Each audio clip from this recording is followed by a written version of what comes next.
Well, hello. God, one of these days I'll know how to start a stream without being really awkward about it.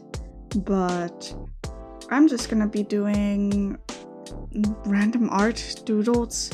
I might work on a little bit of commission stuff here and there if I feel like it, but we're mostly gonna be doing just feel-good art. Well, to me, feel-good art. And yeah. So don't mind me looking up over there all the time. That's where my chat is, so I can actually see if people are saying anything to me. But yeah. Last time I said I was gonna do the thing where I, figure out a topic to talk about if there is no one around. But guess what I didn't do? Exactly that. But, oh hey, it's whatever, I have a couple artworks I want to do and work on. So let me just open all of these, or all of those. Files. Because there is some commission work I want to work on as well. I'm just still in the sketching phase of that. And need to get feedback from the commissioner first. But, aside from that, all of my work-related things have deadlines way in like June, July. So I can kind of take my time and work on whatever I want to work. Which, oh, it's blizzarding again. Which, one of those things is, what do you call it? Like one of those room backgrounds so that I have a proper background for just chatting streams. That's definitely a big thing I wanna work on. Let me just get a window for that ready. But yeah, I have like 4 different things I could be working on, as well as just doodling random things. Hey, and the bot worked. Good. So yeah. I hope everyone is having a good day so far. And I think let's just get started, I suppose. I'm probably gonna start with a little bit of work things, which is just me designing some like gadgets kind of stuff for a compendium full of like superhero themed items. I'm mostly done with this portal pass thing, but there is something I want to improve on first still.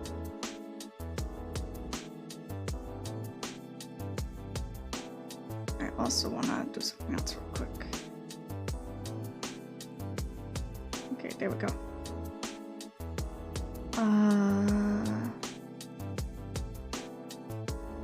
Okay, there we go.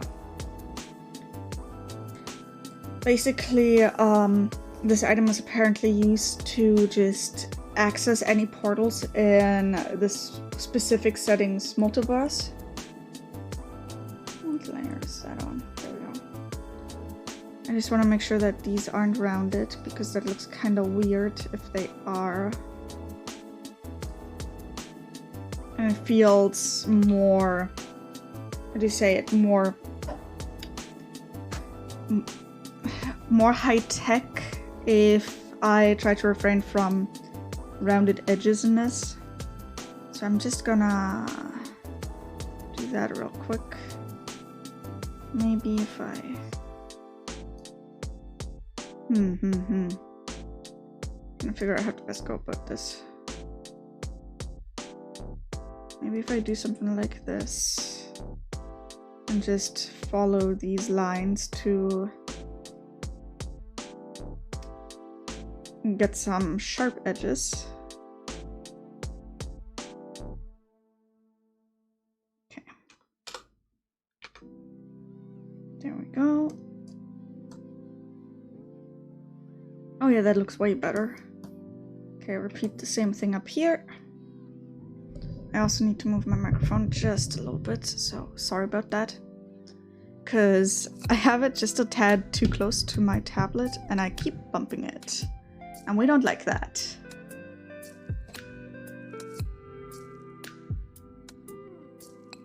Yeah, I've been having a lot of fun just working on like, I don't want to say simple commissions, but just like stuff that's not too challenging. And then like here and there having some projects that are really challenging. I don't know, something about that feels really nice to me. Kind of being able to, not quite flex, but to just have different levels of effort that's expected from you. Okay. I also need to change the angle of that. What's that on? Okay, that's this layer. So we're just gonna do one of these.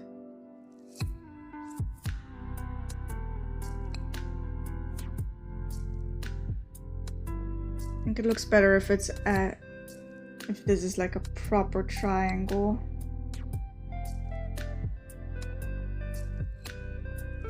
And like theoretically I could design this properly with like proper angles in mind, but I'm personally a fan of slight imperfections in things and just kind of like going by it by like just eye measurements. And the other thing I gotta do for this set of commissions is a shotgun, but I'm gonna work on that later. Don't really feel like drawing weaponry right now. Then we've got this artwork, which I wanna really badly finish. I'm still debating on which parts I want to render properly and which ones I don't want to render.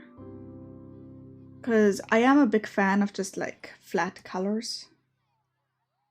But one thing I'm gonna do is just gonna move the skin tone a little bit more towards white to sell the aesthetic I'm going for just a little bit more.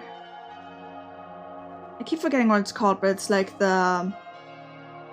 Like, I'm using crystal here, but it's very reminiscent of how in a lot of Asian cultures you'd use gold to fix ceramics and stuff.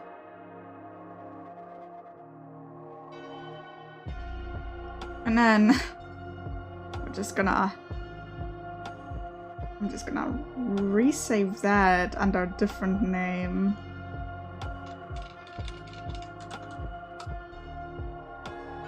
Cause yeah, but another one is just of one of my new D&D OCs, and I really like drawing him. He is an absolute gremlin, and he's also a femboy, so that's that. I'm probably not gonna do line art for this because this sketch is clean enough. I'm probably just gonna try and find my reference for him.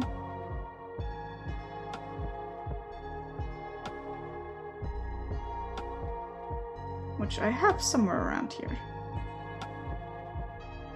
Oh, hello, Zuri. Posture check. Ow. And Sippy. Let me grab that real quick. How are you doing? Hello, hello. Also, yes, he is a good grum boy. That's honestly like kind of his entire brand. Gremlin and femboy. Okay, in just a second, because I made his sketch and like design on my laptop, so I need to just quickly sync my Clip Studio up with the whole cloud thing and download the ref. So give me a second.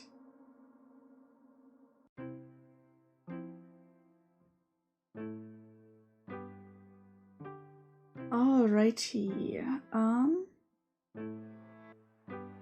Manage works.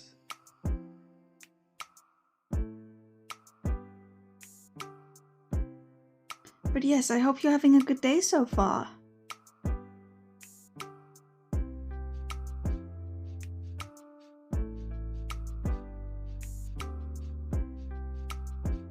Okay, I do have it somewhere on this device. But where?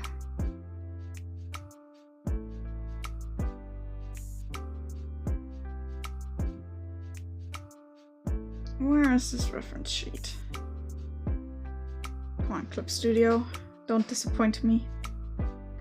Thank you. Likewise. Yes, no, I'm having a good time so far.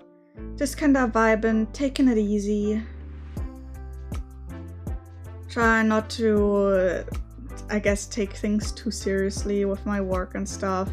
Ah, there it is. Open.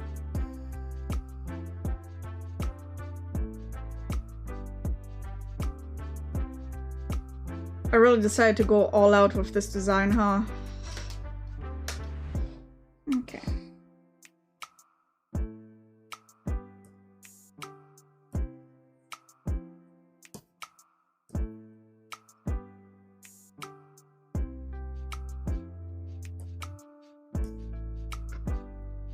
But yes, when was I? This character is actually for a pirate campaign that Kumo is gonna run sometime. We're probably not gonna end up streaming it, though there might be recordings just for our own sake. Don't know if we're ever gonna put any of that public, but very excited for it. Because I found a big appreciation for like pirate media. Mostly because of Kumo, but you know. But yeah. He's gonna be part of like, I don't know if we're gonna be pirates or just a mercenary crew, but big crew of just misfits, essentially.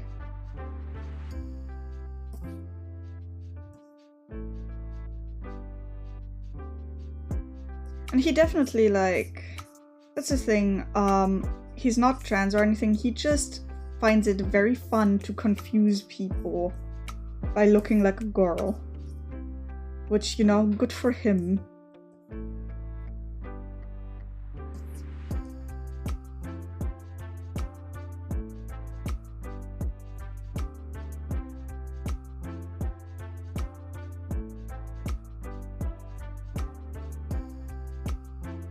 What's going on with that line? What's that from?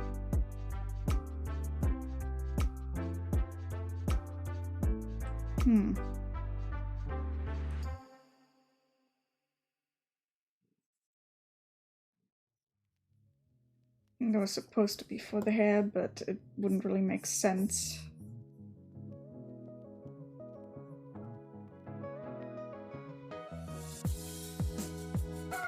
Big Bugs energy. Unsure quite what that means. But yeah.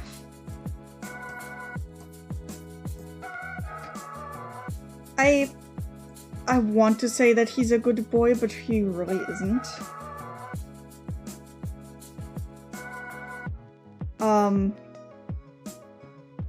Like, he's done a lot of bad things in his life. Some worse than others. Like, he's not evil or anything, just like, you know, you fuck up sometimes. And some people learn from those experiences and others don't.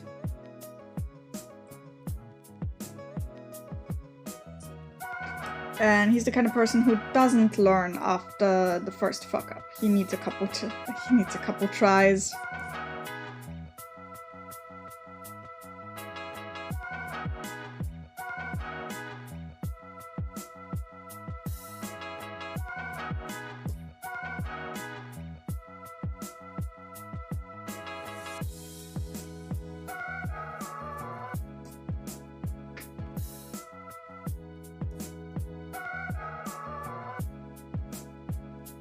God.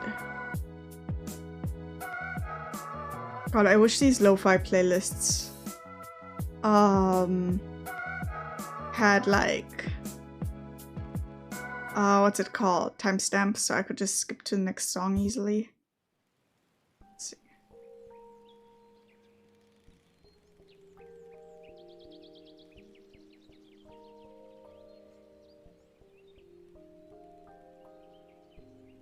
Okay, this is...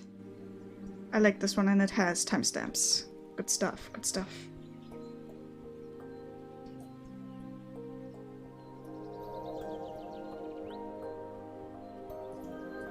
Also, so this character here is called Vesper.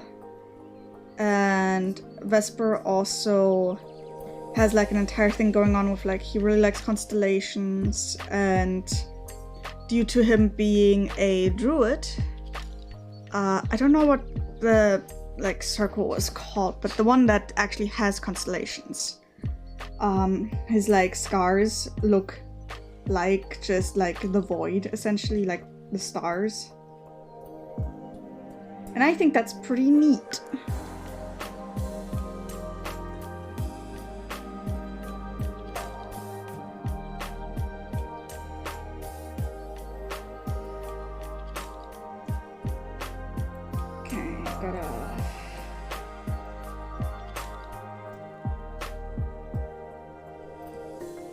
Gotta figure out the scars.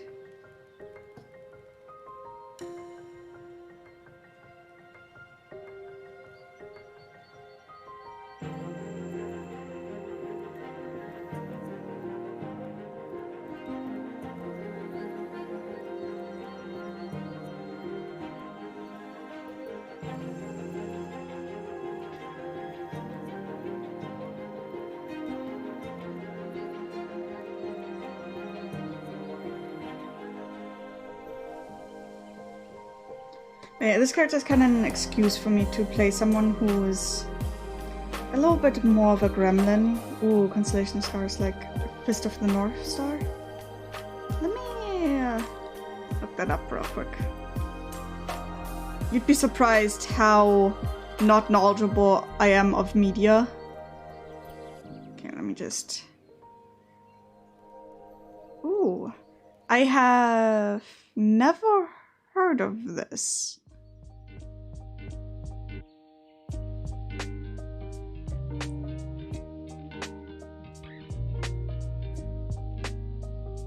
Give me a second.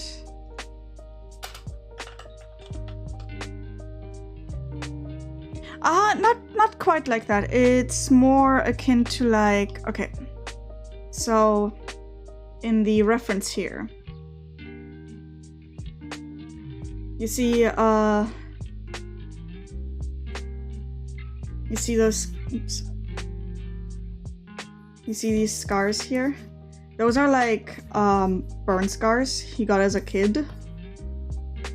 And before he became a druid and like fully attuned to like nature magic or whatever, like a skin tone thing.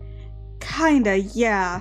It's just burn scars that literally like look like they are faraway stars, and if, for example, this was a Vroid or Life 2D model or like just animated in some sense, like you could basically see just the stars moving ever so slightly. Or at least something along those lines.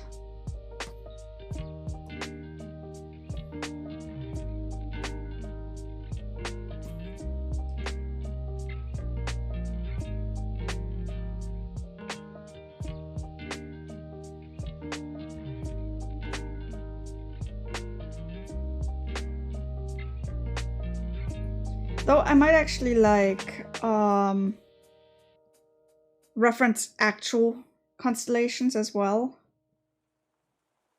But it's basically I was gonna reference actual constellations somewhere in his design. But I think it was more when he actually like casts spells and such, where that becomes relevant.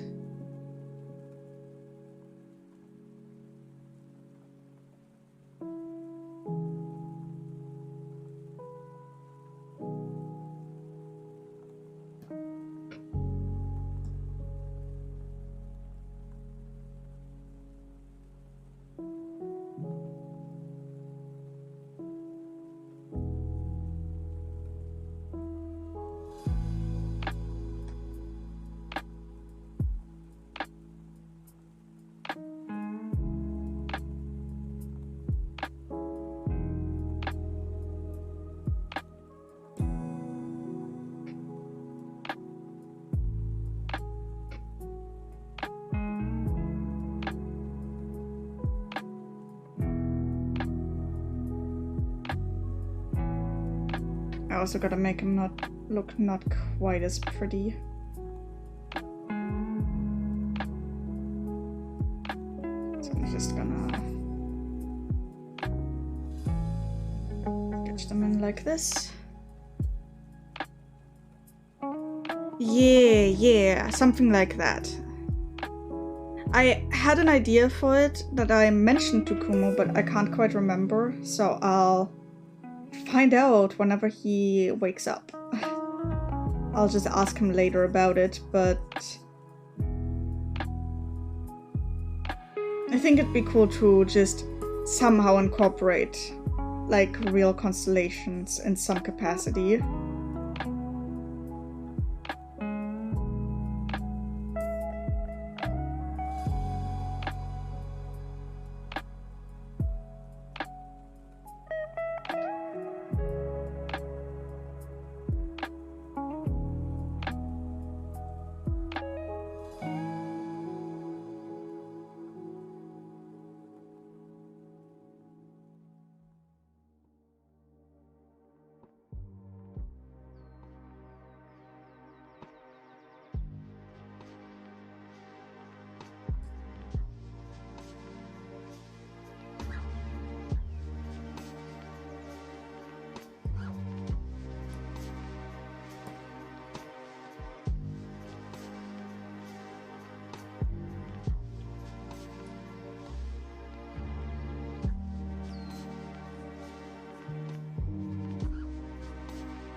Thank you. I've been having fun just kind of playing around with concepts, and especially with like D&D classes. I've never played a druid before, or at least not a like mono class druid like Vesper here is. So that's gonna be interesting, and I just kind of wanted to do something different from like, oh, you can turn into animals, which is, you know, the standard druid thing.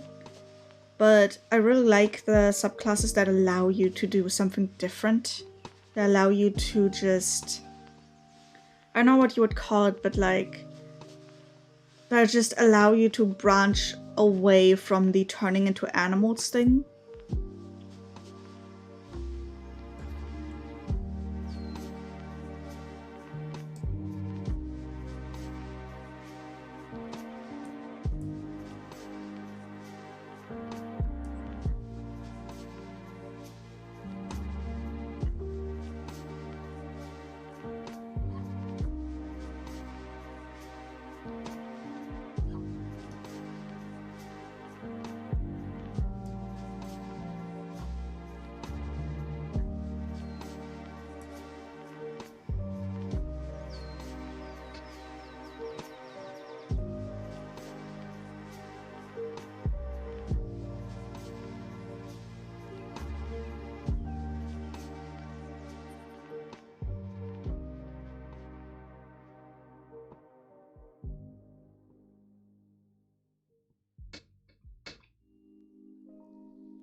What does he do then? Well, it's, so the way it works for this class in particular is you can expend your wild shape uses, which is what is used to turn into animals, to instead, yeah, Circle of Stars is I think what it's called. Okay, here. So like, you can basically turn into a star, like, you gain the ability to quote-unquote harness constellations to alter your form. You expend one use of your wild shape to take on a starry form rather than to transform into a beast. So, whilst in your starry form, you keep your game statistics, but your body becomes luminous. Your joints glimmer like stars, and glowing lines connect them as if on a star chart.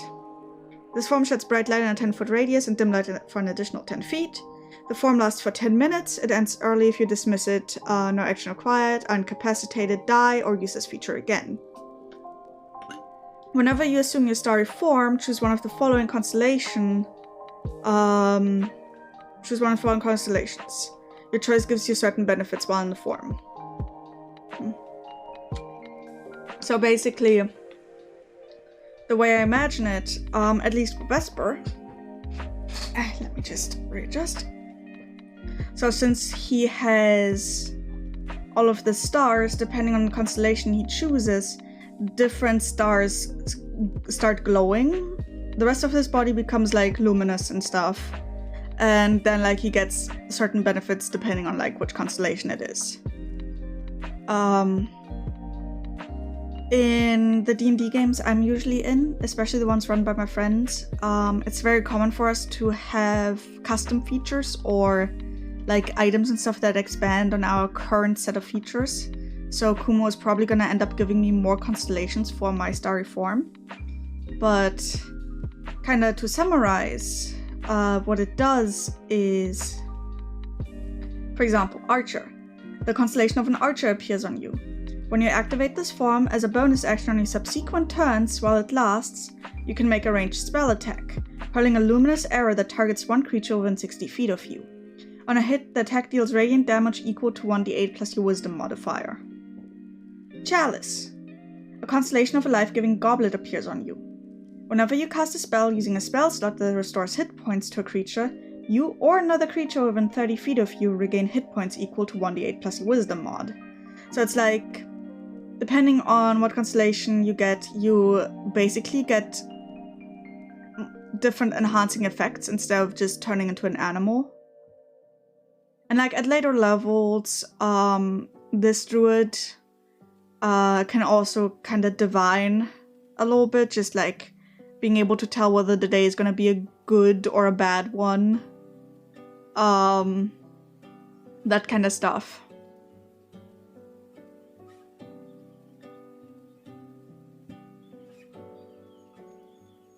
So yeah. And then like at 14th level, when you turn into your starry form, you become partially incorporeal, giving you resistance to bludgeoning, piercing, and slashing damage. So it's just like, oh, you basically become a constellation more or less. At least that's the vibe I'm getting from it, and I really like that visual. So I'm just kind of expanding on that with the design itself.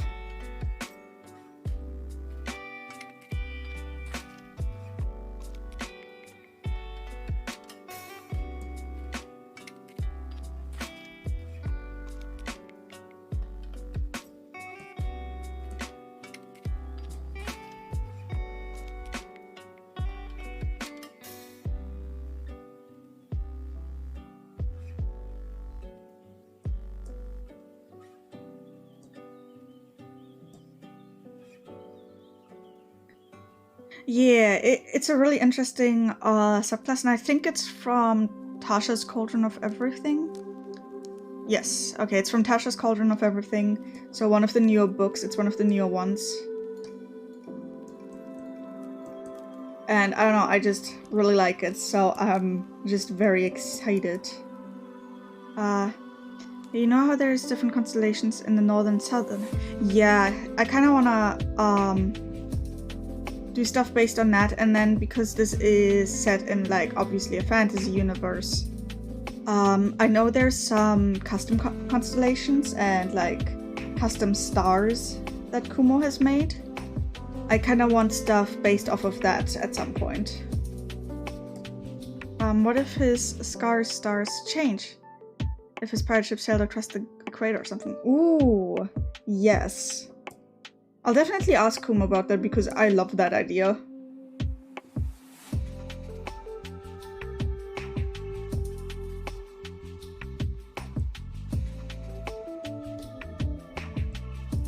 Because that also just sounds really on brand.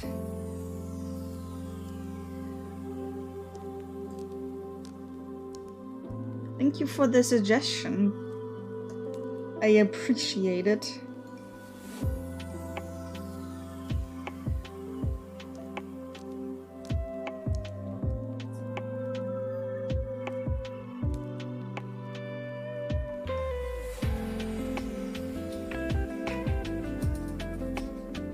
I'm probably gonna just do flat coloring for this artwork because I don't really care to render it completely.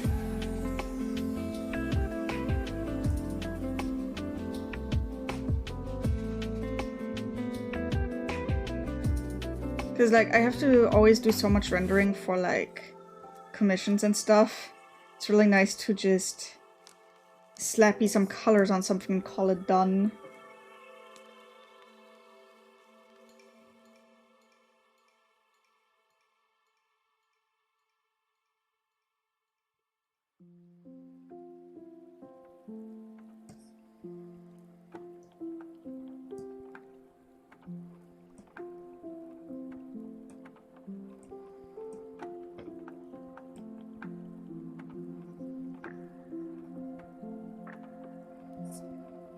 Smug little gremlin. Oh, what if a star in the sky went supernova? I don't quite know if that's something I'll ever deal with in the campaign, but I'll definitely bring it up. Because, like, I'm right now not like entirely sure just how tight his connection to the stars is. Like, if it's just a general thing or if there's more to it.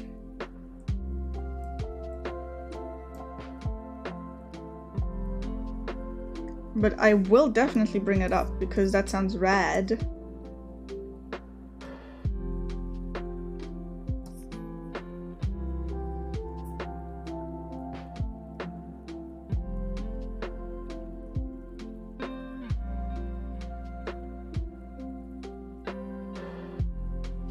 Like, actually, after stream, sometime later this evening, we're all gonna get together, gonna have basically a session 0, where we just talk about our characters, finish up sheets and stuff. Which, God, I need to finish my sheet. It is a pain that druids get the entire spell list. Cause, like, we're playing this over Roll20. And I'm the kind of person who really likes having all of my spells available so I can take a look at them so I know what to prepare each day. Like, speaking of all that, I am planning on, like, running my own campaign sometime, hopefully. So I kind of want to have a use for all of these characters I make and then never use.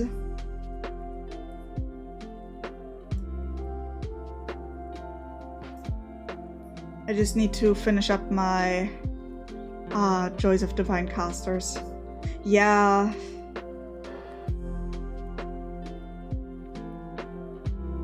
I also want to take a closer look at Pathfinder, specifically 2nd edition, because that is what I have the rulebook of.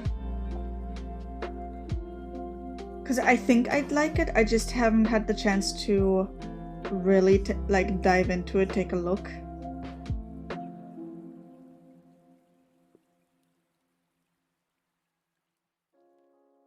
Because, like, I got the Pathfinder 2nd edition rulebook over Humble Bundle a year or so ago. But because I was moving at the time, I didn't know if I could ship it to my new address before I moved or after I moved. And so I had it sent to Kumo, and it hadn't arrived by the time I was visiting him in 2020. So I had to wait until he visited me this year to actually get my hands on the rulebook. So I might sit down someday and just, like, read that from, like, front to back. Not front to back, it's a big book, but kind of, like, take a look at character creation and stuff.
Does Vespa dress like this while he's pirating, or is this... no, that is what he looks like whilst quote-unquote pirating. Again, unsure if we're actually a band of pirates and stuff, or if we are, what's it called? Like mercenaries? Or privateers, that's the term. Because like the setting itself is a pirate setting. Doesn't mean that everyone in it is a pirate, but yeah. There is reasons for why he's dressed like this. I'm going to double check if any of the other players from this campaign are in chat. Because if they're not... Okay, I can talk about this. So basically, he used to have a different design way back when he was on his previous ship. As part of his backstory, he basically abandoned his crew as they were getting attacked by, like, an actual pirate ship. And so he abandoned them, didn't help, lots of people died.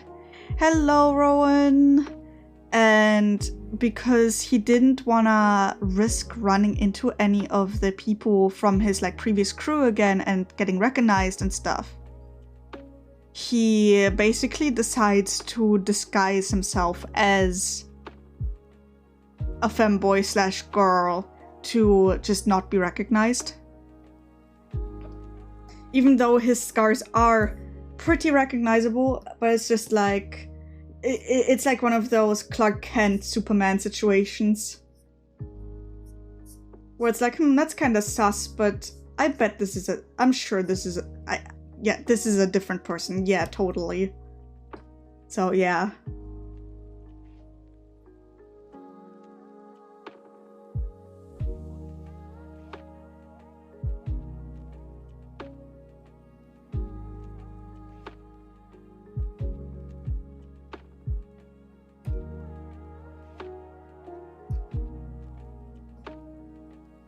I do have his design somewhere from what he looked like before he like when he was with his previous crew.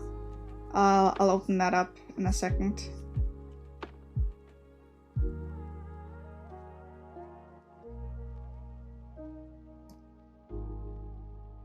Actually, do I have that in here? I do have that in here, okay. So this is what he looked like with his previous crew. I don't know if back then the scars were,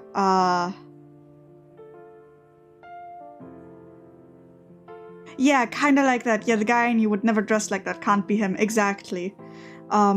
Basically, this was his previous look. This was before he actually had any class levels or anything. I don't know yet if he would have had normal burn scars or if they would have been starry like that back then. I'll decide that with Kumo at a later point.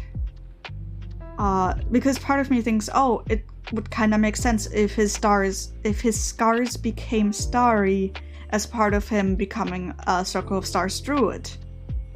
But yeah. Just like super simple privateer type of outfit and clothing. And then bitch went full on gremlin.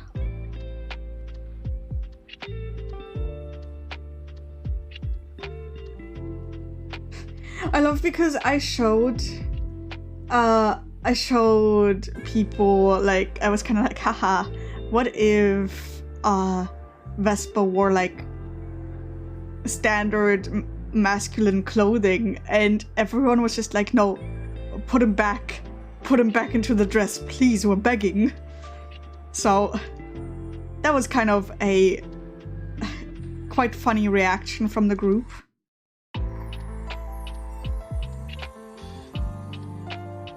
Right, you can tell that it's the same person, but it's still like,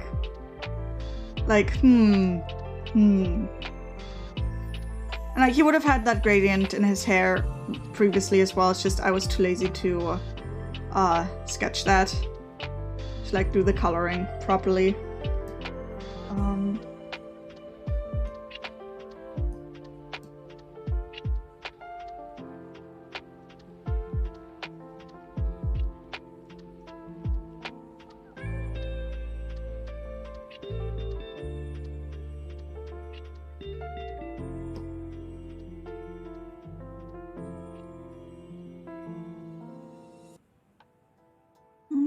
Let's see. Gradient time. Also, how are you doing, Rowan? I hope your day went well. I hope things are okay overall.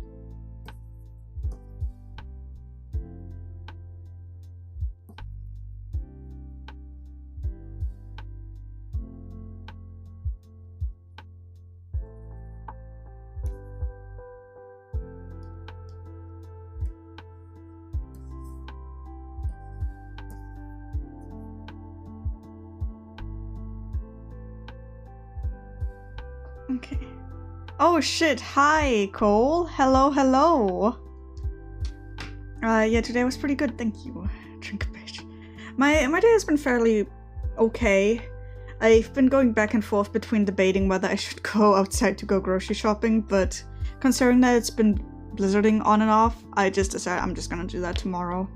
And instead, what's it called? I instead made some instant ramen, but kind of spruced it up a little bit with like some teriyaki sauce, some actual veggies and stuff. And I just had like basically a veggie teriyaki stir fry situation going on.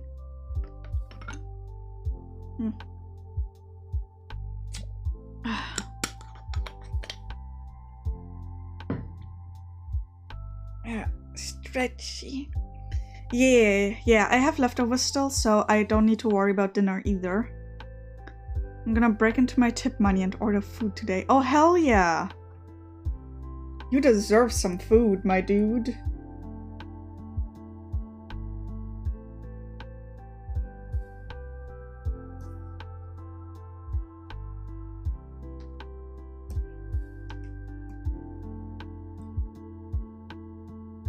What you gonna order? I'm so tired, don't wanna cook. I understand that mood. But what you think you're gonna order? Fuck if I know. Food.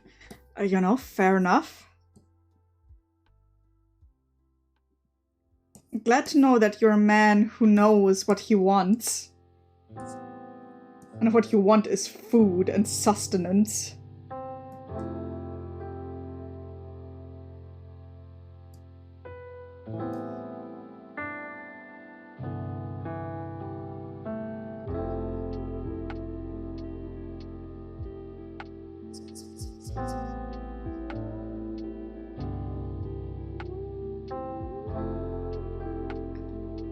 Sustenance, sussy, yes. Rowan, by the way, I did start on a, like a proper sketch for your commission. I can show you that if you want me to. Because I'd like to get your feedback on that. A commission, yes. Probably not gonna end up working on it today, simply because, like, I'm a little too exhausted, but basically, here's what I have for that. The scale is a little bit off still. The trees are a little bit too big, but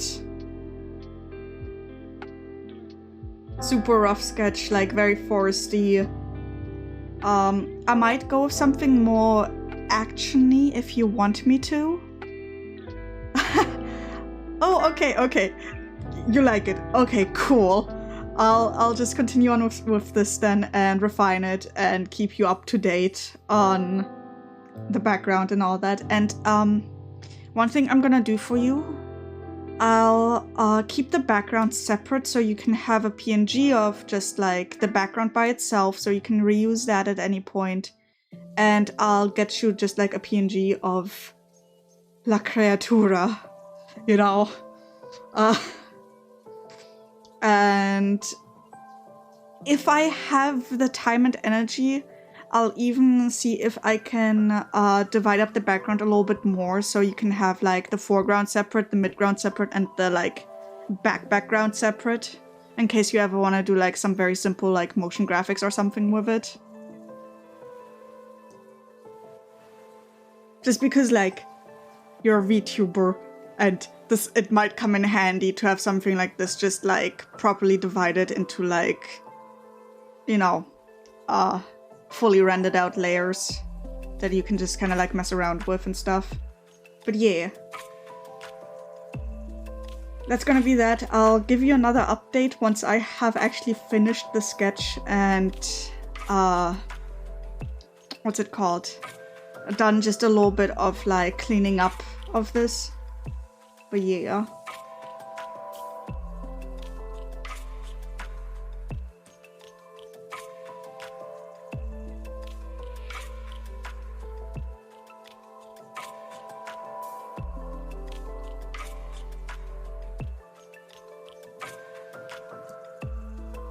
Actually, I'm just gonna leave that underneath.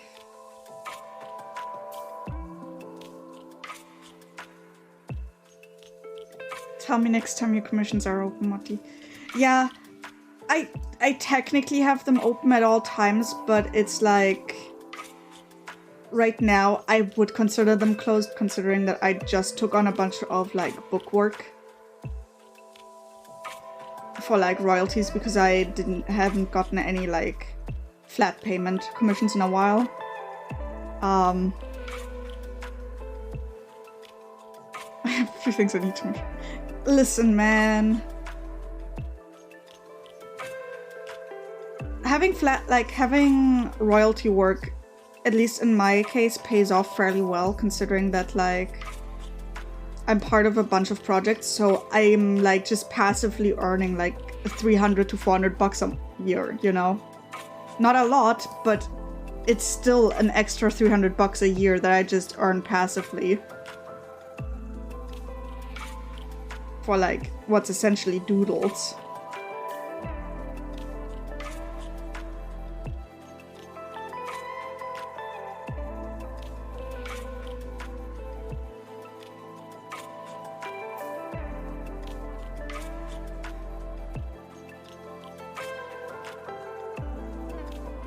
I need to get some symbols for the 9. Ooh.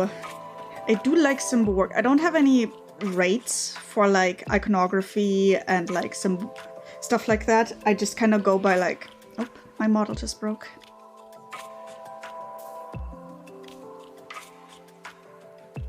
There we go. I kind of just go by how long it actually takes me to do. But yeah, I can get on that as soon as I think. I saw your more recent painted glass work and I love that shit, and it makes me go, dude, I do that when I'm bored because it's like really easy for me to do. Here is, have I shown you the one I did for, so, okay, here, just a second. So, give me a second to grab them all.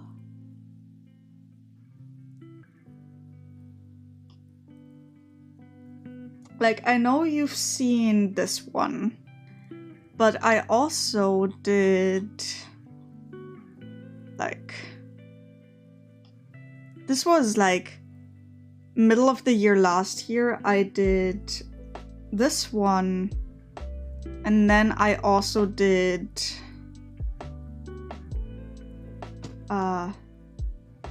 this one.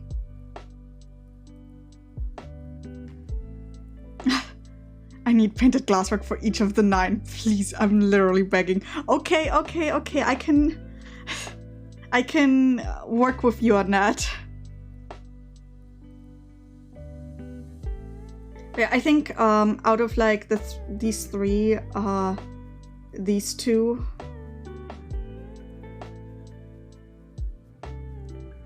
like the middle and the one on the right are my favorites in terms of like style and how they turned out. But yeah, I can figure something out with you on that. Just like basically what I want you to do, Cole, get me a Google Doc with just like basic info on like the, like, you know, just some kind of like reference images that I can draw from, because it's gonna be a lot harder to like design them from like without any references or anything. Just like, or just be really good with your descriptions. That's fine too. But like, I need a document for each of the 9's descriptions, or with each of the 9's descriptions, and what kind of color palette you want. And then I can just kind of get started. Like, I'll pick out my favorites to start with, get you some sketches, and then I'll do like one, and we'll figure out how expensive that one is gonna be and how expensive the rest will be based on that. How's that sound? Cause like, for these were done for like royalties instead of like being flat rate work. So I wouldn't even know where to begin charging for these. So we'll just figure that out together. Have it be a learning experience for both of us.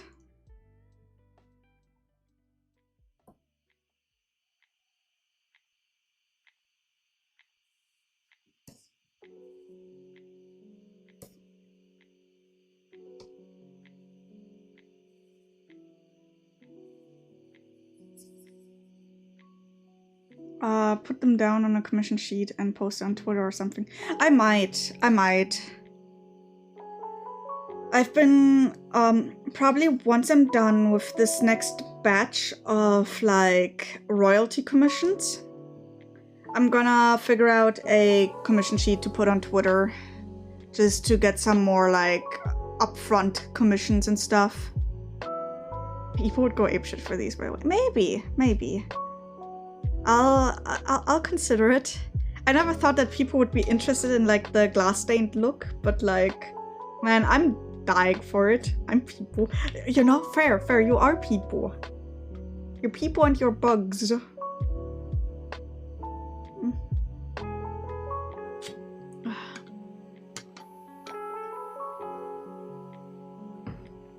But yeah, I'll figure that out. People. Yeah, you're people.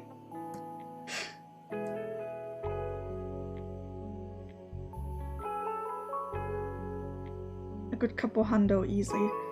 Maybe. Like, I try to keep my commissions really affordable. Cause I'm a fast artist. Theoretically, if I'm really motivated for one of those, like, glass stained, like, artworks, I think on average, each of them took me like 4 hours, maybe.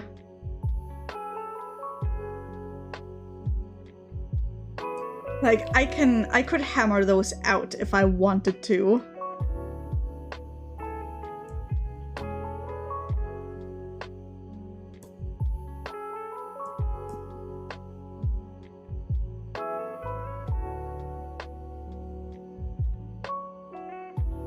Yeah, drawing,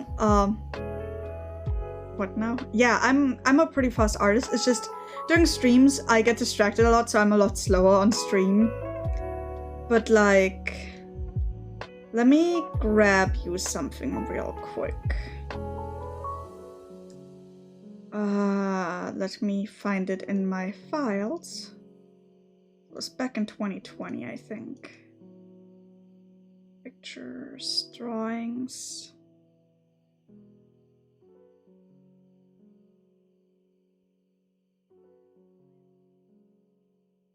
Okay, one, 2, 3. Where is it? 4.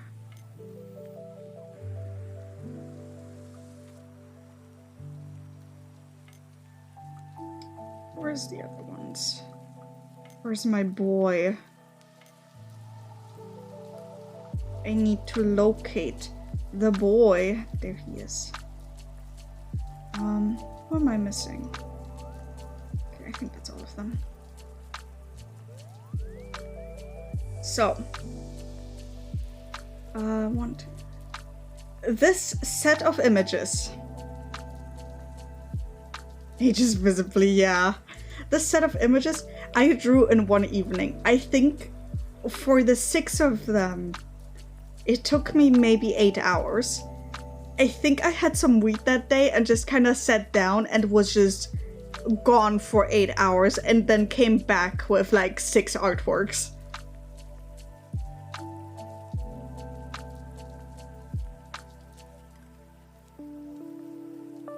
Yeah, I was motivated that evening. Number 1, number 2, number 3. This is one of my favorites, by the way. The one of blues is one of my absolute favorites. Like, love this one, love this one. Then My Boy Sinead, which hasn't aged quite as well, but I still like it. I also do like this one still. And then The Boy. But yeah, I hammered those out in one evening. It's why I can't charge per hour for a lot of my content or a lot of my artwork, because I work too fast. Because it's like, you know, something like, especially like this. I could reasonably charge like 75 euros for. Like an illustration like this could be 75 euros, but that would mean I would get paid like 37 bucks an hour, and that feels a little bit excessive. So I just kind of go by like type of artwork and pray.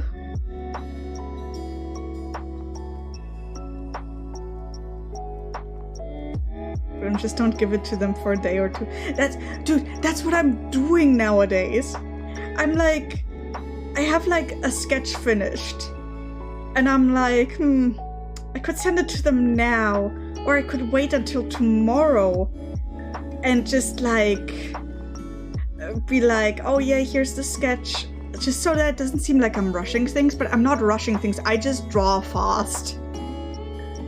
I'm just speedy.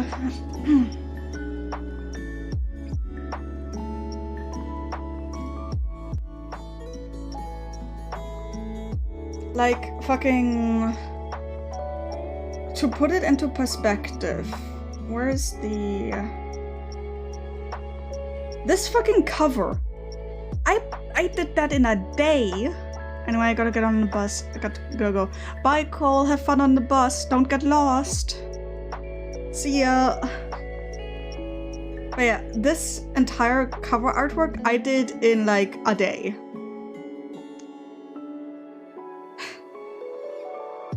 So I'm just like, you know, some people would need like a week for something like this, and I was just like, haha, hyperfocus go burr, and I'm just gonna like work on this for 8 hours straight and be done.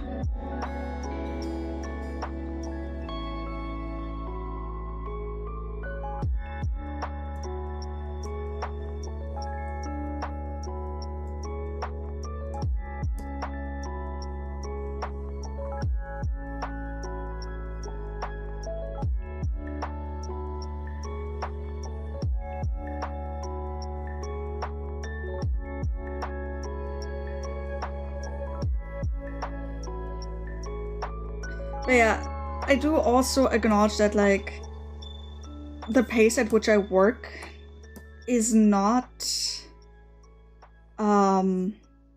it's not healthy sometimes, because it's like, oh, I could like push this deadline aside and just like do it all in a day and a half or something, you know? And that's not good.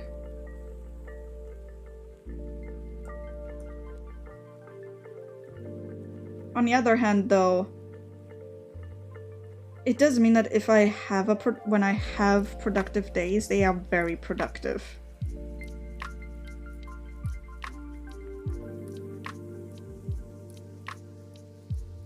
Like, part of why I'm so fast is theoretically for this artwork, for example.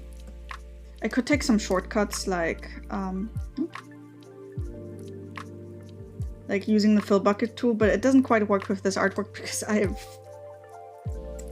have too many, like my line art isn't line art, quote unquote, it's a refined sketch, isn't clean enough to be able to justify me using the fill bucket. which I can use with a lot of my bigger commissions.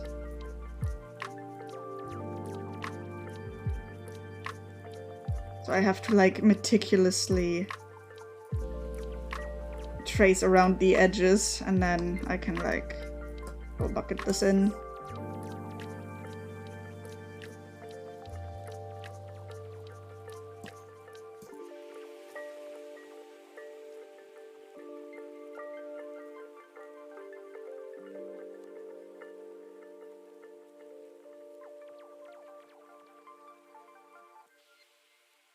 Oh, I see what's happening here.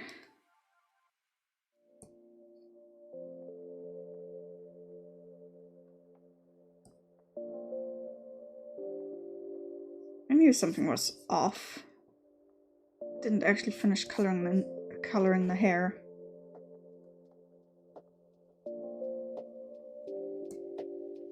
Okay, there we go.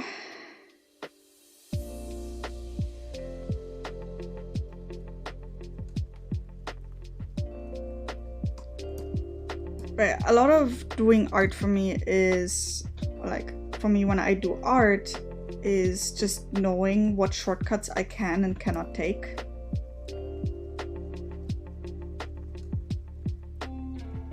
Because it's like, there is no shame using 3D models to make your life easier.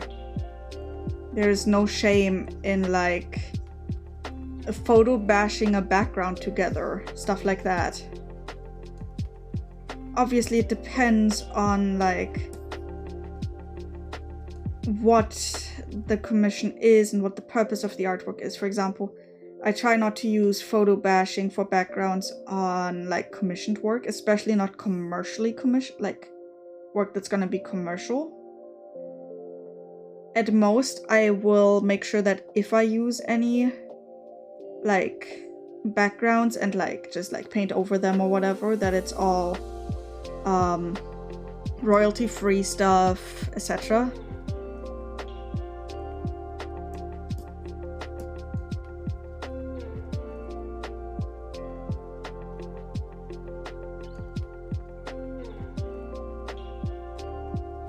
Yeah, as an artist, it's a completely separate skill to know where to cut corners.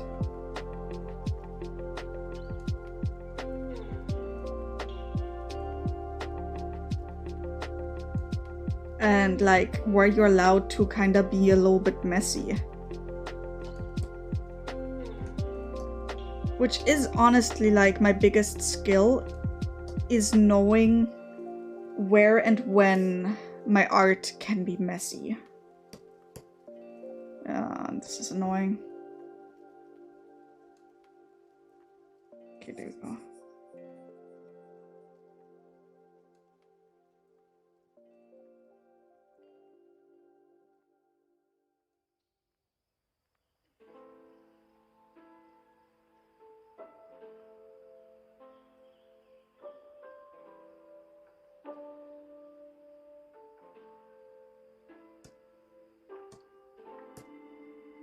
There we go.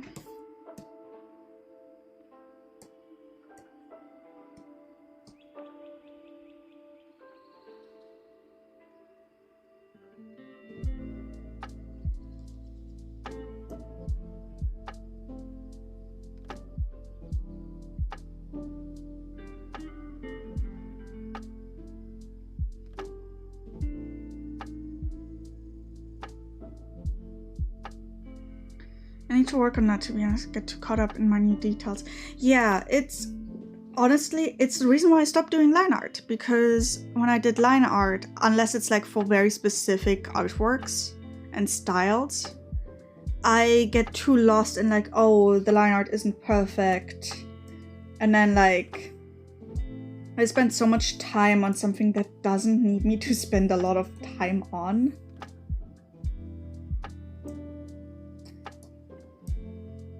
Like, for example, with this, I could have done proper line art, but with like, with the way it is now, it's good enough. Learning to say, hey, this is good enough is a valuable skill.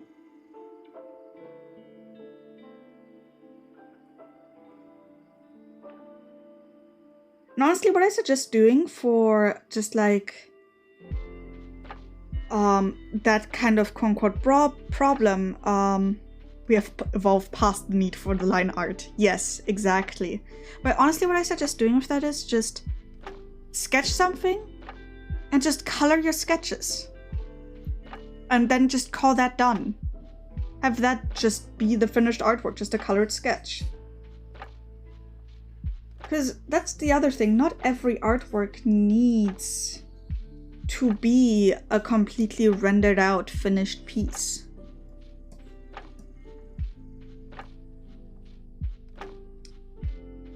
Okay, so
oh wait, I see.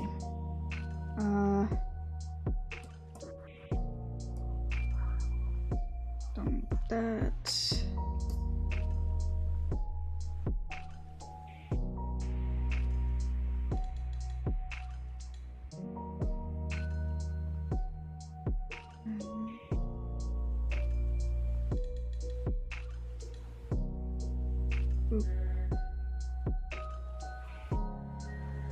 And this next strip.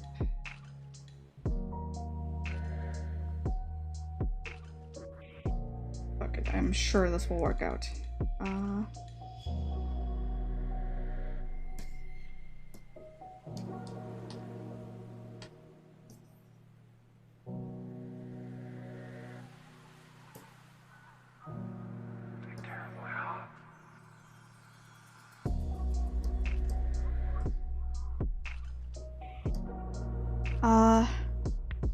Oh, hello, Maver. How are you doing? Comment interview nodding gif, yeah.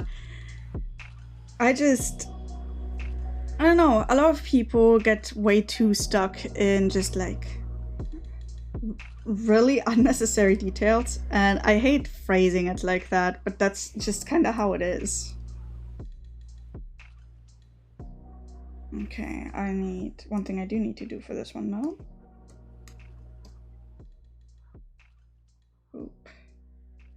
Just kinda show a hint of these frickin' diamonds. Why did I make his design just this complicated? I did this to myself. Okay, this is good enough. But yeah, it's nice seeing you around, Maver. It's been a while.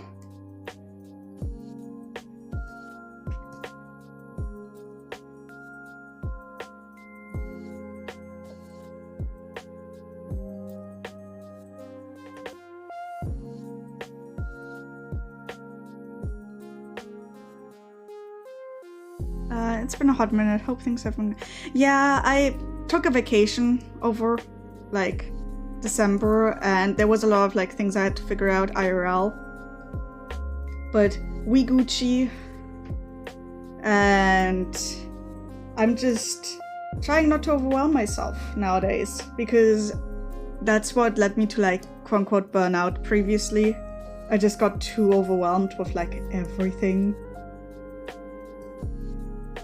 Like, I think all of us have been at that point before.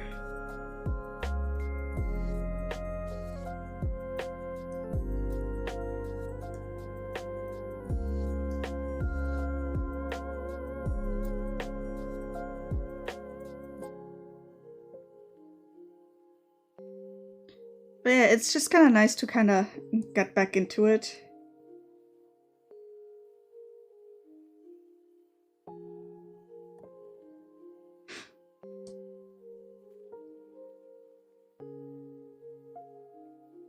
Where is my blending brush? God, I'm like going blind. Yeah, I've kind of been off the grid for a bit getting things sorted out. Yeah, I just hope things are good on your end. And I hope that whatever needs sorting out, that you got it figured out. And even if you haven't figured it out yet, I hope it all goes well. Because God, let me tell you, I know what it's like to just like... having just to deal with so many things.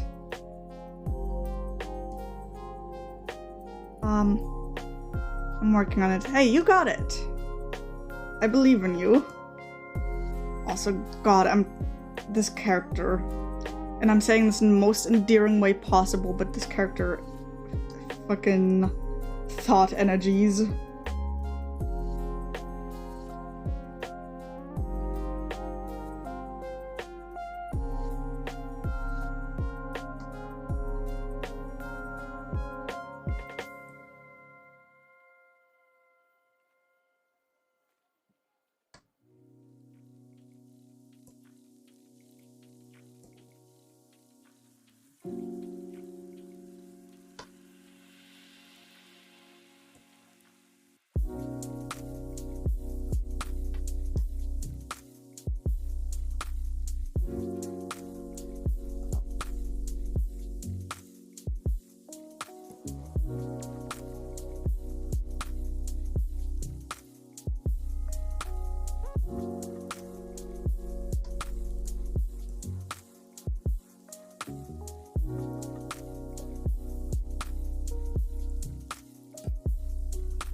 Oh man.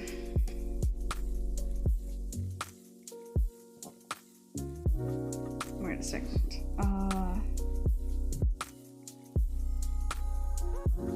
Oh, I see what's happening here. Ah, I put that on the same layer because I am smart. By that I mean I'm not smart at all, apparently. Well, I'll figure that out later. Probably gonna just render the eyes and then move on to a different artwork because I'm at a point where like I'm getting kind of tired of working on this one. Especially because I have a couple other things I do want to actually work on.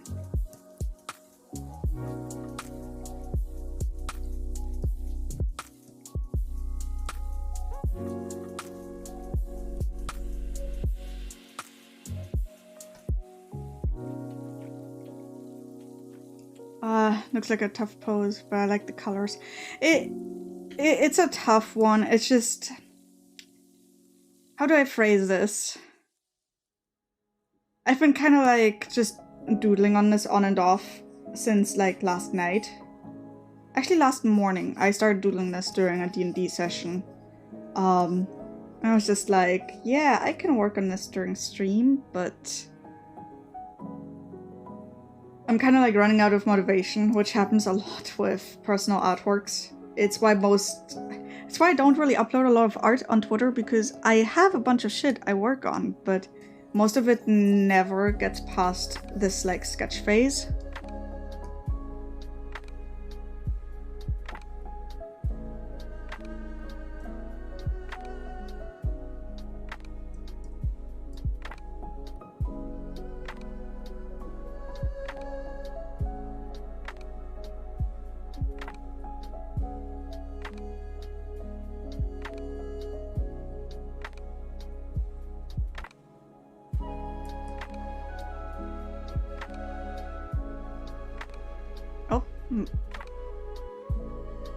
Gotta love when my tracking loses.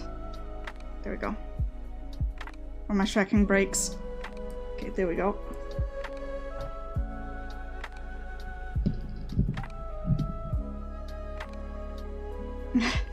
Yeah, I'm probably gonna end up, at some point, just gonna post a bunch of doodles. Because, like, I don't know what people expect from me, especially on, like, Twitter. If they expect, like, masterpieces from me or fully rendered stuff. Or if people are gonna be fine with just doodles every now and then.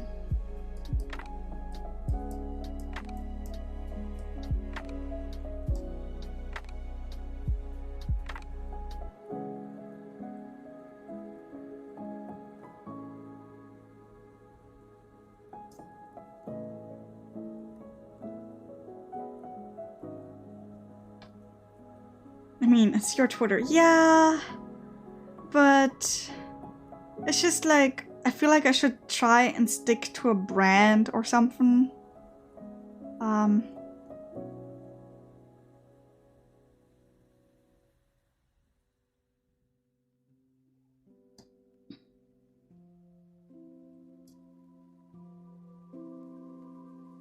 Because, like, that's the thing I've noticed with, like, all social media. Social media wants consistency, and God, I am not a consistent person at all, ever.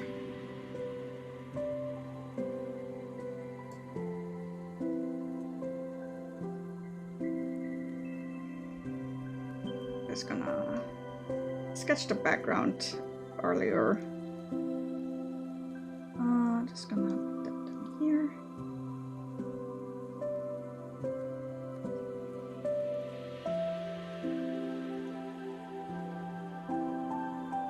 Yeah.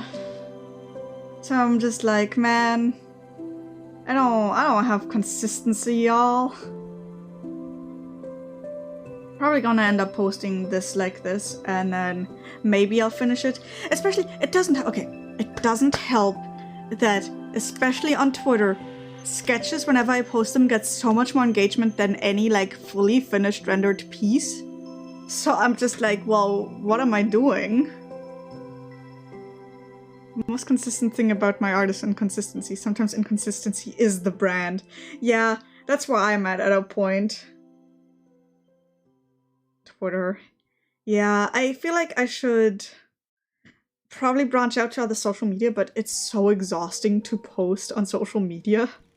I barely even post in my own fucking Discord because I get so exhausted. But I'm trying to think of, like, oh, maybe I could, like, post speed paints on TikTok or something. And that's about the extent of that.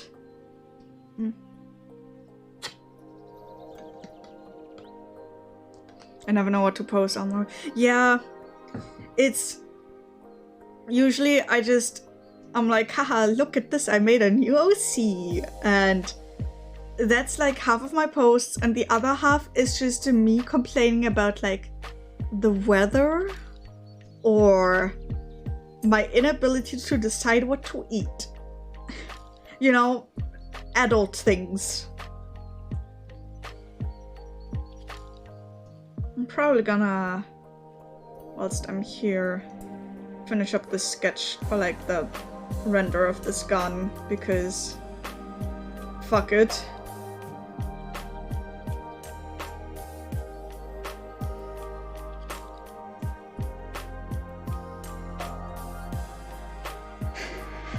Literally, I don't understand. I feel like I should just brain off and shitpost a bunch till I get noticed. I mean, that's a brand. There's people that have succeeded with that. Especially if it, like, works with your vibe. That's fine. I just know that, like, for me, shitposts probably aren't gonna work for me just because I am too... What would you call it? I'm just, like, too soft and too much of, like, a quote-unquote cozy person. What style do I want to render this in? I kind of want to go for, like, because, okay, this is for a comic book thing, so I kind of want to, go for, like, a very comic booky vibe. Yeah, just a second. I'm a goofster, so it works out. Goofster, so it works out. Yeah, exactly. Like, I can totally see shitposts being part of your brand. Is that corrupt? Kinda. It's based on... Basically, like, there is this 5e tabletop thing called Supers and Sorcery, or something like that. Let me look up what exactly it's called.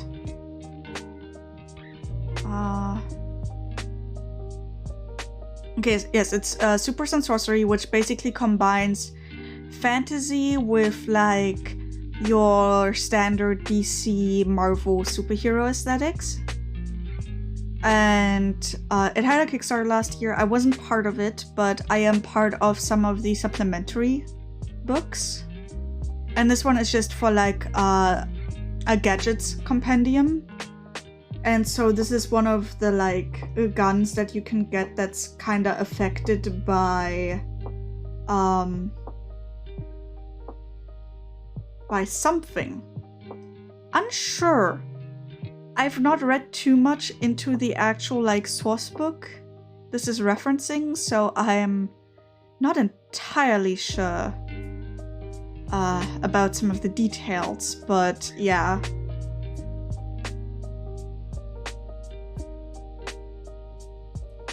Okay, I think I gotta make sure to keep the tendrils on a separate layer, because otherwise I'll get confused. But this is like one of those types of artworks where I'm like, okay, this needs like line art, even though I'm not the kind of person to do line art a lot of the times.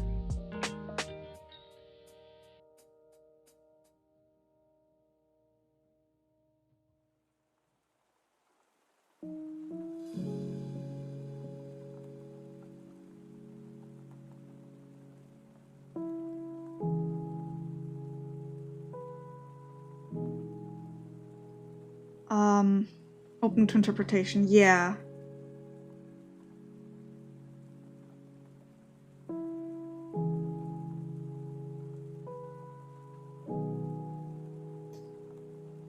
Okay.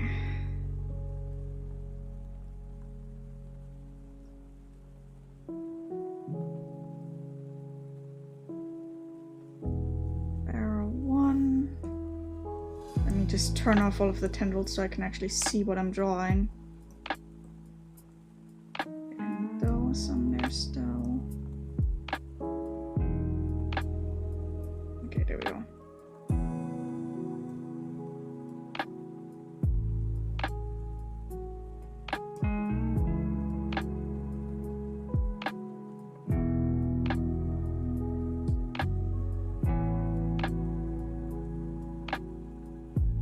Besides, doing like item art like this is really relaxing to me, because it's just like, it doesn't need a lot of brain power like, you know, some of my other art does.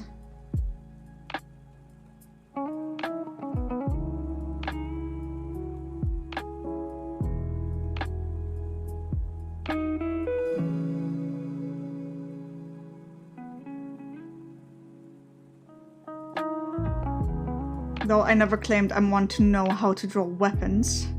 Like a bunch of snakes are crawling out. Yeah, it's just like weird tendrils. Like eldritch tendrils, essentially. Which is pretty on par with the prompt I was given.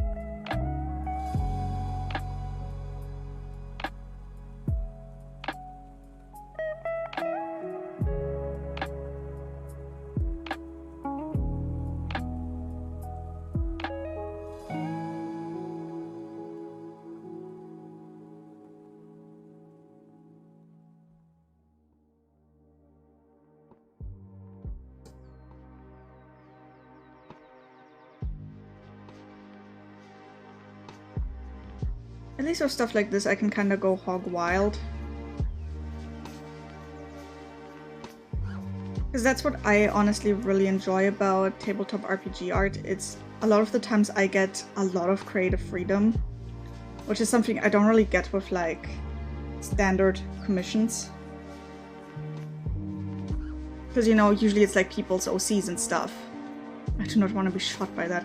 Yeah, it deals like, I think it deals 8d8 necrotic damage plus another 48 or something like that. Like not 48, but 4 d8s. It's a powerful thing, but it like also like curses you, I think. I'm trying to get into the mindset of what to draw exactly. Which is a lot harder for like a lot of VTuber art.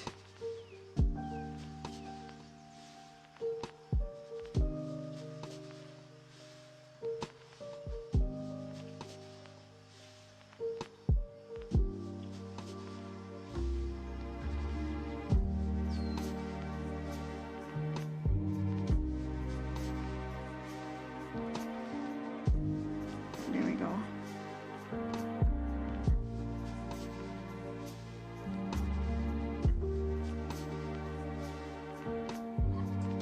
Weird eldritch mouth.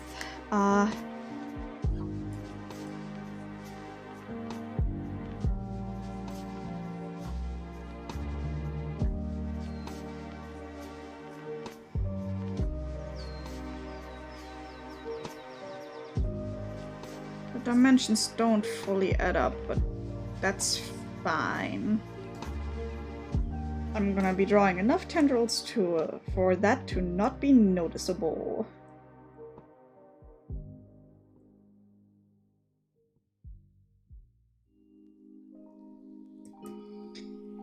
Okay, tendril time.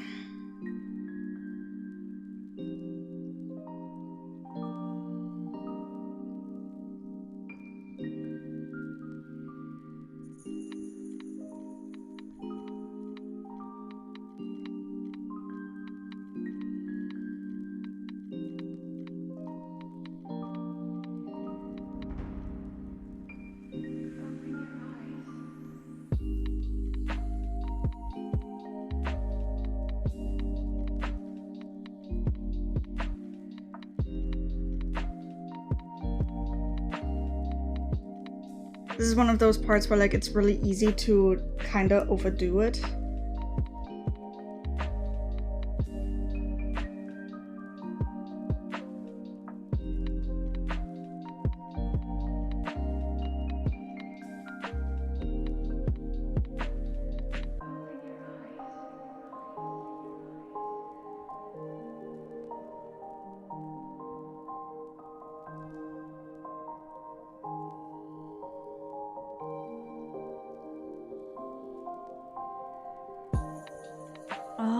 Let's see.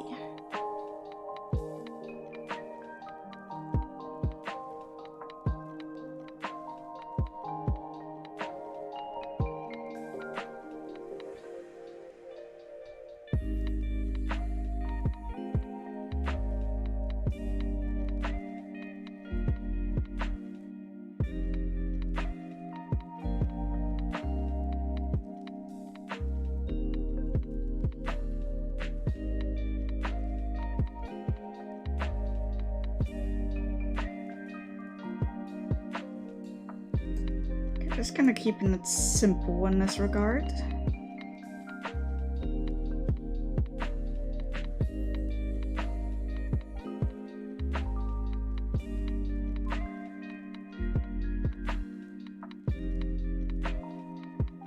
Also, that way it looks a little bit more classy than previously.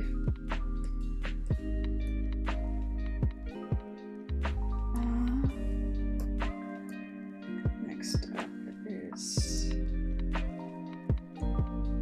smoke.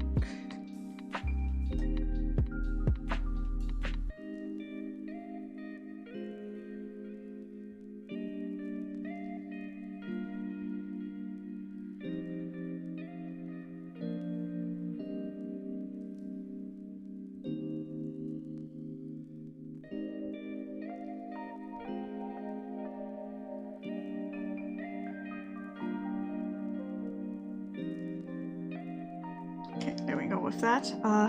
The wrapped around looks so cool. Thank you. You're a fan of weapons in general? Yeah, I do like designing weapons. It is fun. I'm better at like swords and martial weapons, I suppose. But I do enjoy designing guns every now and then. Here, I actually have, like, for example, like with my new ref sheet, I actually have a weapon as part of it, which is just like, you'd basically like, you could either hold it like, let me figure out how you would hold it, but, basically you could two-hand it and like wield it like a great sword, like a stabby weapon, or like, you know, like a staff. So get the design for maths weapons. Ayo, the bonk, I'm ready to strike. Yes, and then like you can also hold it the other way, like hold it down here to bonk. But I actually did a lot of item design for a book a while ago, like a long while ago. I think that was back in 2020 still, actually, now that I think about it. I'd have to look at my files from back then.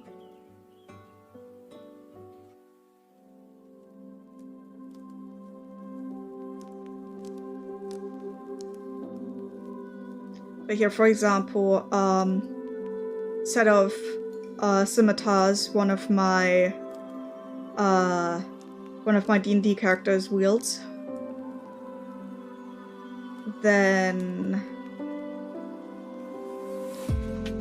I have a ref sheet. Oh yeah, for example, a character sheet for a character I had like forever ago, and she basically would use kinda broken weaponry. Like she found this broken longbow, and that was gonna be her main weapon. Same with this, like, I think it's a short sword. It is, these are, like, I do tend to take a lot of inspiration from Final Fantasy XIV for weapons. So, yes, for the dual blades, this is for a character who is a blood hunter. And their whole thing is like, how do I explain this? It's basically like the whole opposites, like one of these blades deals fire damage, the other one deals ice damage, stuff like that. Let's see, there was another character. Oh yeah. Then for example,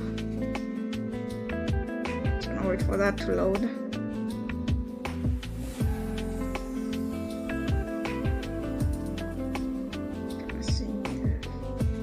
Okay, these are the finished ones for layout, but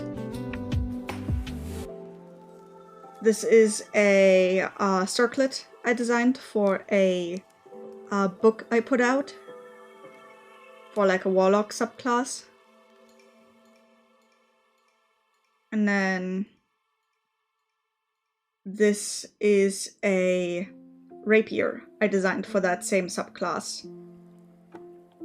And then in the actual layout, it looks like this.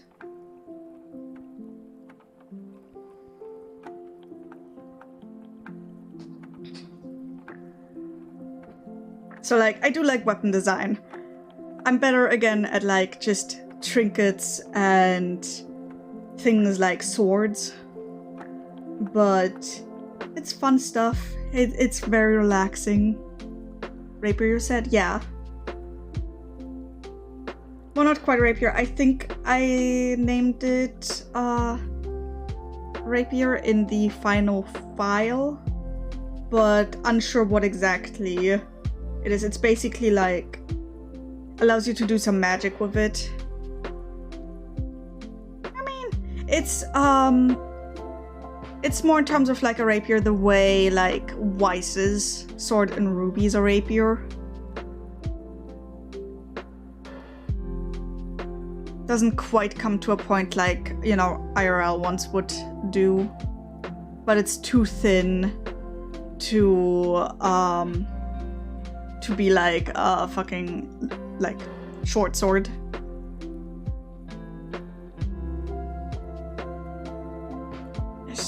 I don't think I've heard that term, but I think that's probably closer to what I'm thinking of, yes. Stabby mode, and Estoc has swing to it because it's a little bit thicker. Yes. Since it's a really thin blade. Yeah. Again, let's see. Trying to figure out what the German word for it is. Ah!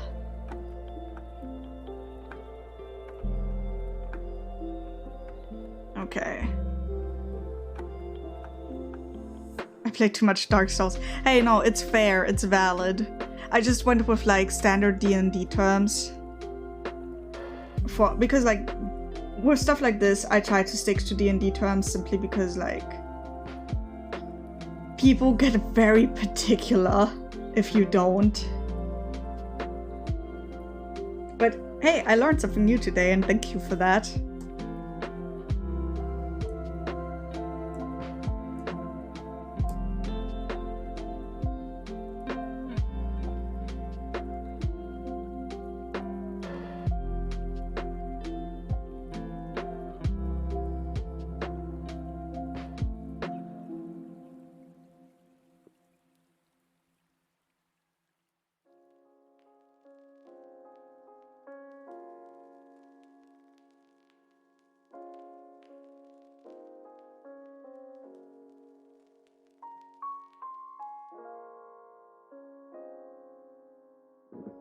I just, yeah. So I'm just like, haha, I'll just stick to game terms or like terms that have been introduced in the game in terms of like weapon types. And just kind of go with that. And dude, I just love learning like little tidbits here and there.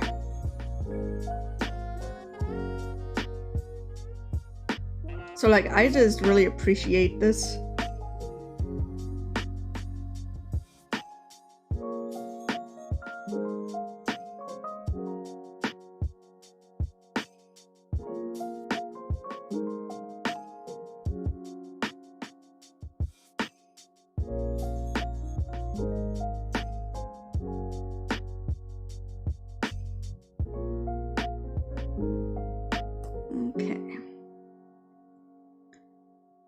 I gotta make sure I re-add the runes.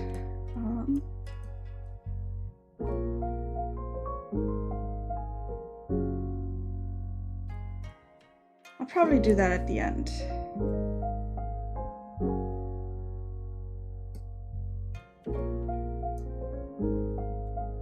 Gonna save this.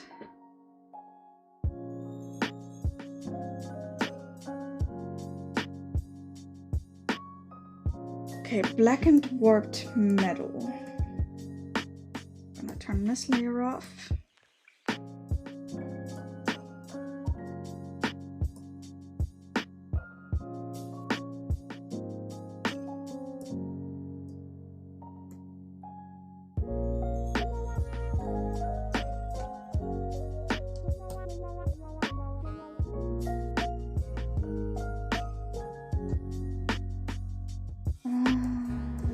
Figure out how to best go about this. What's in here? This. Like, I don't want to introduce too much black to this because otherwise the tendrils won't be as easily noticeable. So I'm just gonna go with this and then work my way to more saturated tones.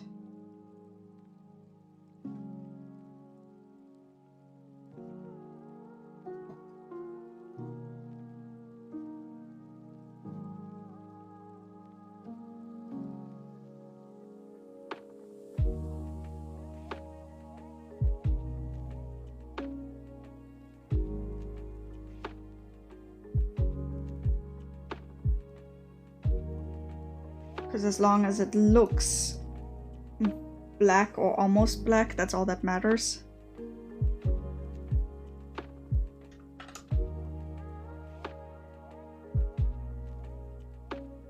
I also think I should maybe move the smoke just a little bit more.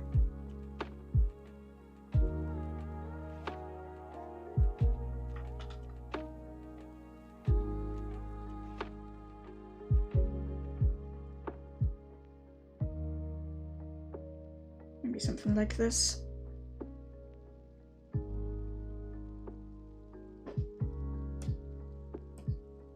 And then I can go over this with this brush.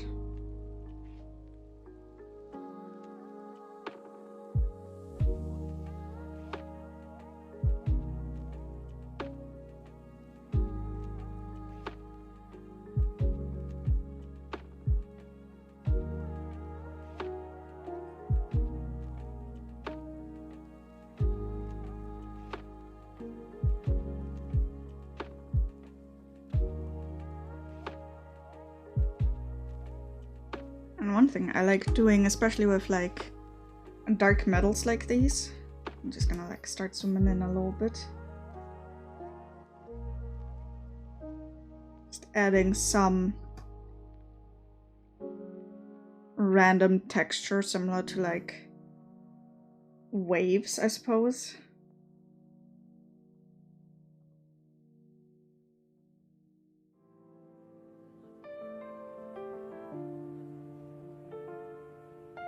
Now I can grab one of the lighter colors.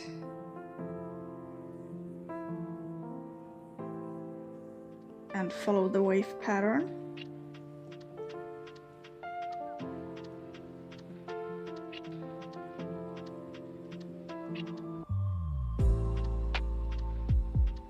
It's super subtle and probably not noticeable in the end, but it's just to kinda help sell the like warped metal look.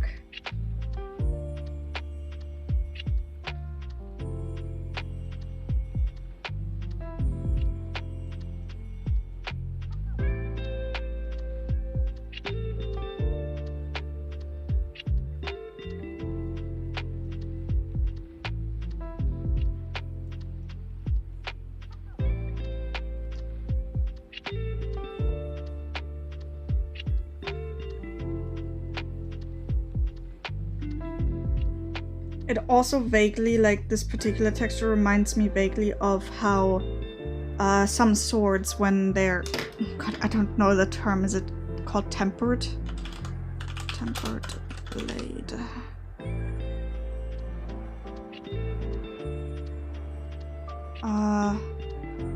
Yes, okay. How, with some tempered blades you get like this kind of texture. This is what I'm talking about, like, you can see the texture here. And I know there's a specific type of metal where you see that very, very nicely. I just don't know what it's called.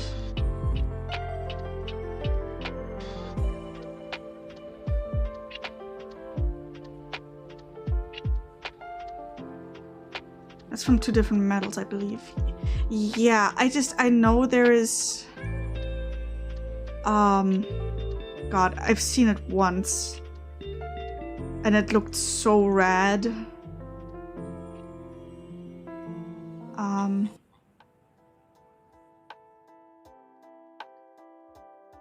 Let me double check. Or steel with different compositions. Yeah. Let me just check something real quickly.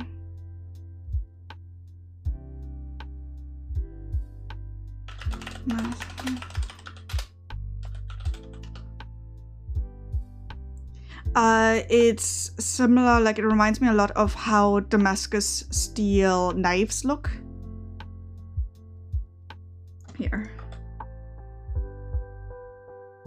I really like using this kind of texture for just showing, quote unquote, strange metals.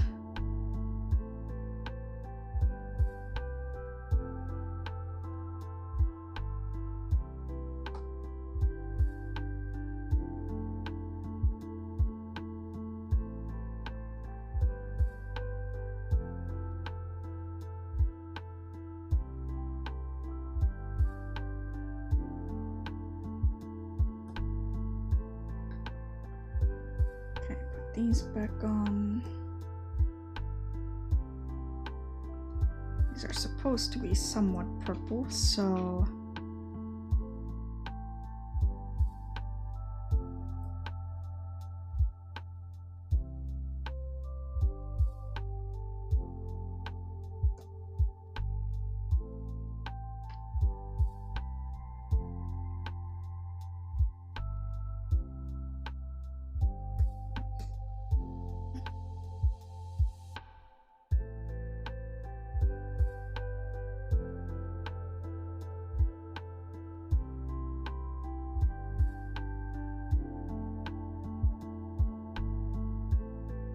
I do need to make sure that I actually add the runes back in later.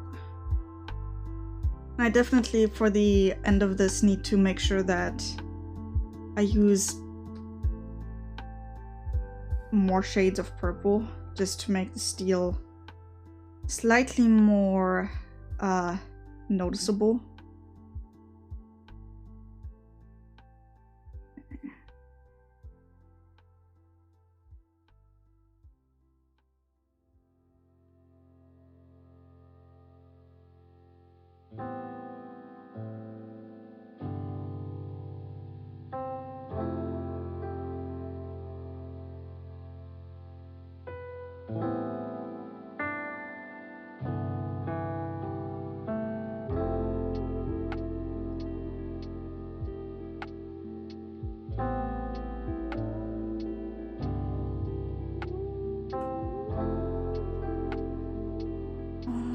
Maybe if I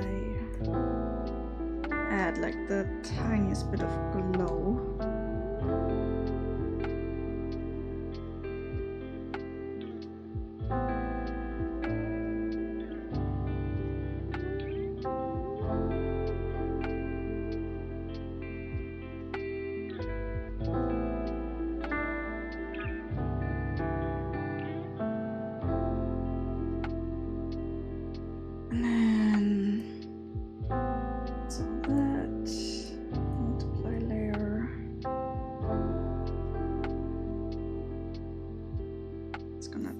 That up just a tiny bit.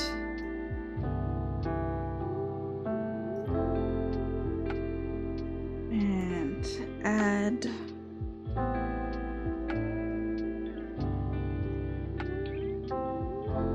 just like the purple back in there, so it kind of ties it all together a little bit better.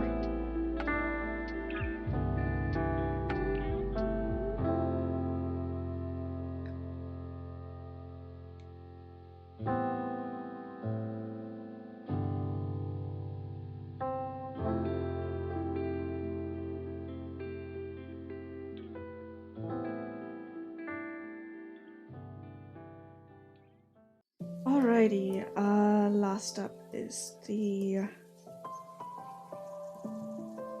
what do you call it? The wood.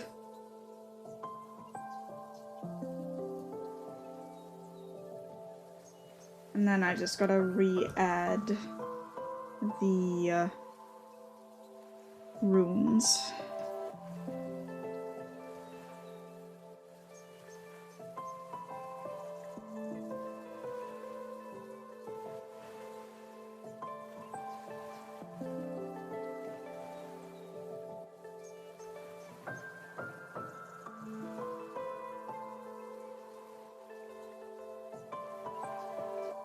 Wood.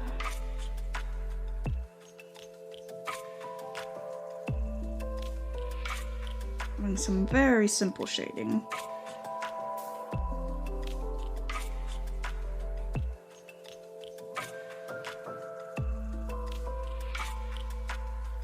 Because I almost don't want it to look too rendered. Because with, as far as I'm aware with the like comic book art style, you have like just very contrasting shadows and you don't really have textures. At least not in the way that like I would do them. It's all just very cel-shaded.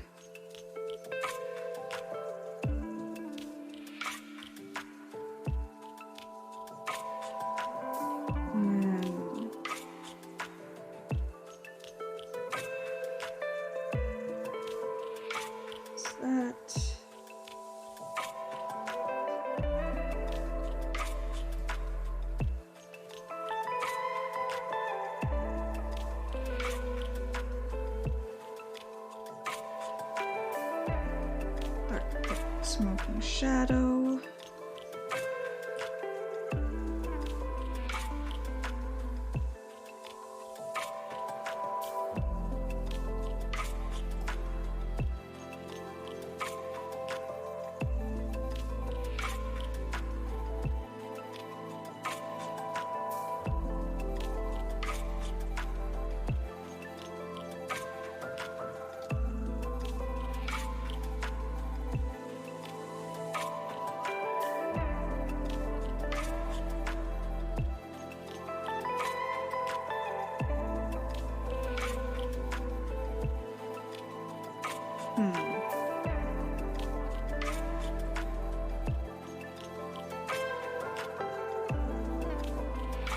Ooh, that looks fun. Probably keep it at something like this, where it just kinda introduces some like strange coloration to the gun itself. Let's see.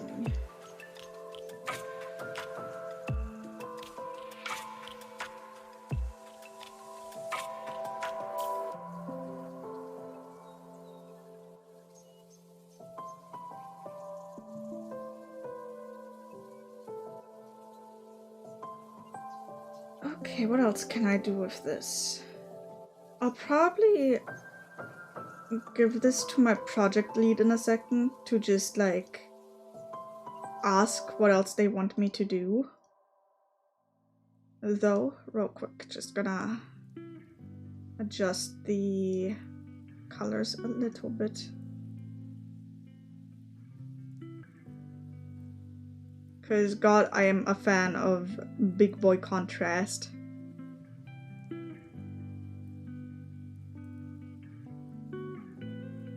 And I think after that, like after I'm done adjusting this a little bit, probably gonna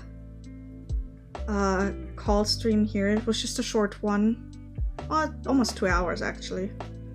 But I'm getting tired. I'm getting hungry again, even though I ate just before stream, but apparently my body doesn't care. So, yeah. Gonna yeet this over to my project lead, see what they think, and if they want me to like improve anything on it. And then go from there. Still got a lot done. In these past 2 hours, we basically finished up this weapon.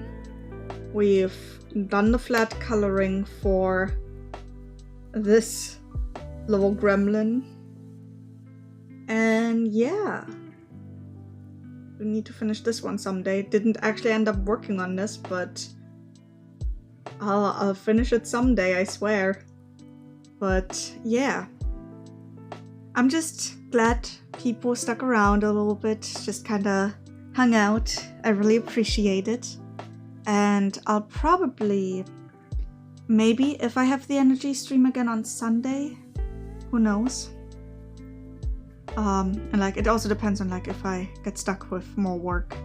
Because the more work I get, the more likely I am to stream actually. Maybe, potentially. So yeah. I'll hopefully see you on the weekend. If not, I hope that you all have a lovely weekend and that you all have just a good day. And I'll see y'all next time. Bye-bye.